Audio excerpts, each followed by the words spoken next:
Hi, I'm Caroline, And I'm Jake. and we are going to be reviewing The Wolfman. Coming up next.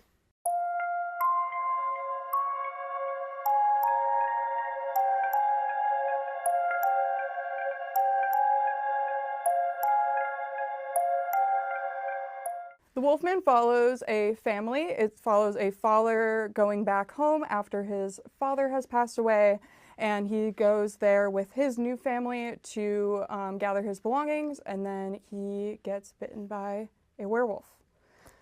So, Jake, what did you think of this film?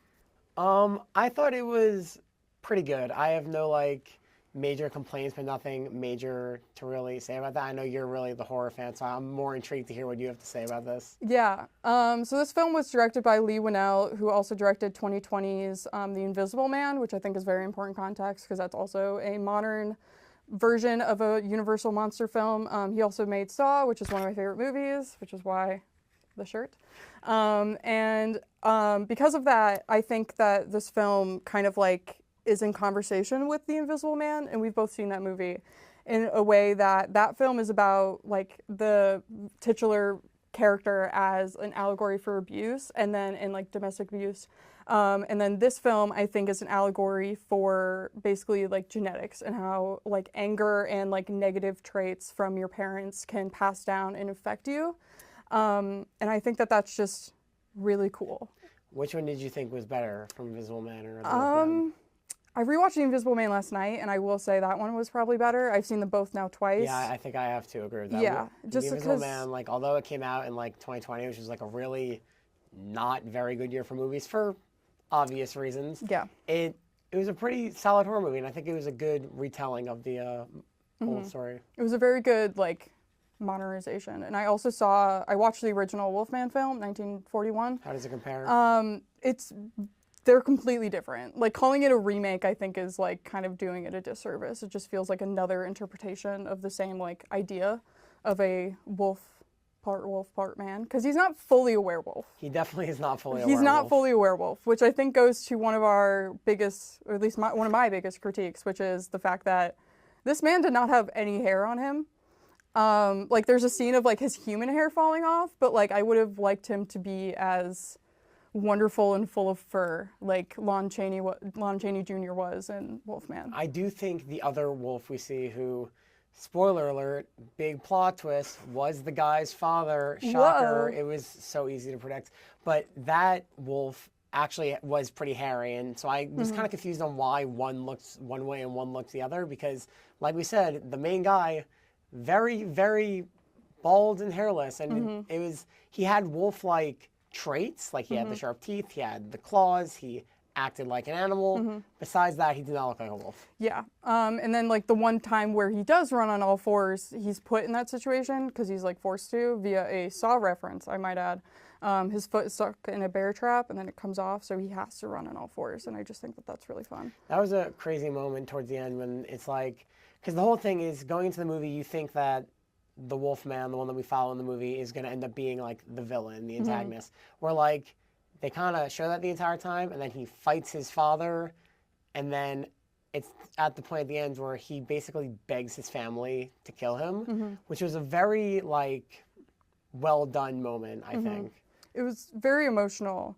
And I also think that the way we talked about this after we saw it together, but the actual effect of how they show his perspective, and they do a lot of cool editing effects with the light and the sound, and I just think that that's such a cool way of showing the different kind of mindset you get into when you get really angry. And the reason I say it's about one's temper is because that's something that he constantly talks about. We see in the intro his relationship with his father and how he is yelled at all the time, and he basically is lectures himself when he snaps at his daughter very early on, and so we can tell that that's something he dislikes about himself, and we also can tell where he got it from.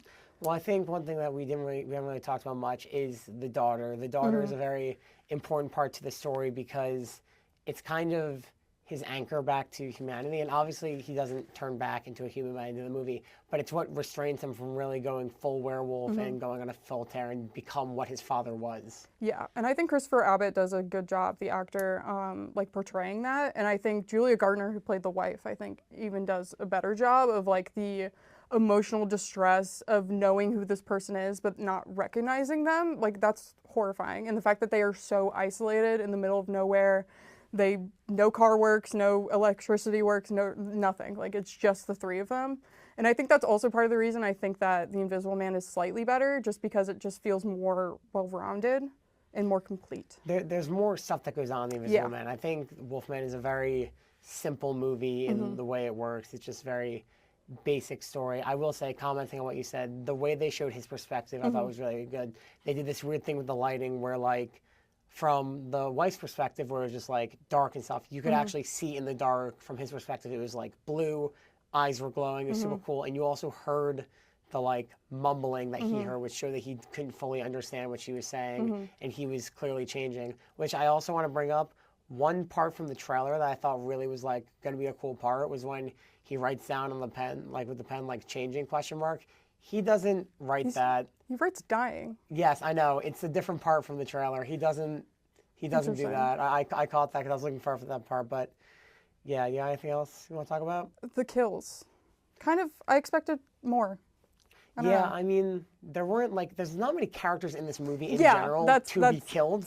There's very good point. the three main characters, the husband, the wife, and the child.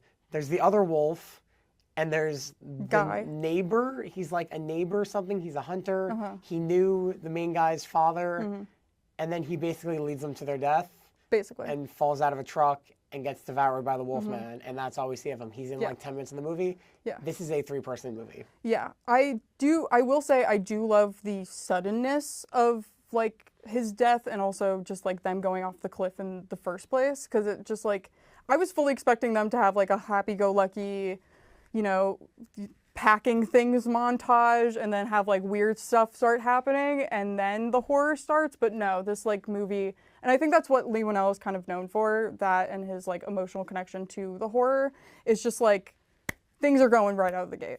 Well, I actually thought it was going to be more right out of the gate because I thought the movie was going to start right on the road trip. It doesn't. Like, obviously the flashback happens in the beginning, which is a very important scene, but I thought from directly there it was going to cut to the road trip, not showing him as a struggling writer and like what his job is and him dealing, like it was a good scene to show like how he reacts with his daughter and this whole thing about how his daughter could read his mind and stuff. That was a very cute thing, especially towards the end when she tries doing it and he clearly can't understand, but he like kind of understands. It's a very cute moment. So, Jake, what would you give this film out of 10? I think I'd give it a solid 6. Like, I mean, it like wasn't anything too special to me. I've seen way better horror movies. I've also seen way worse horror movies. It just kind of was a movie, and that's kind of all I got. What do you give it? Yeah, I will give it a 7. Some of that bias does come from the fact that I am a Leigh Whannell fan, but I do think that it made me feel something. And I think that that's all I can emotion ask. involved, and that probably is why I bumped up a point. But with that, that was our review of Wolfman, and we'll see you guys next time. Rawr.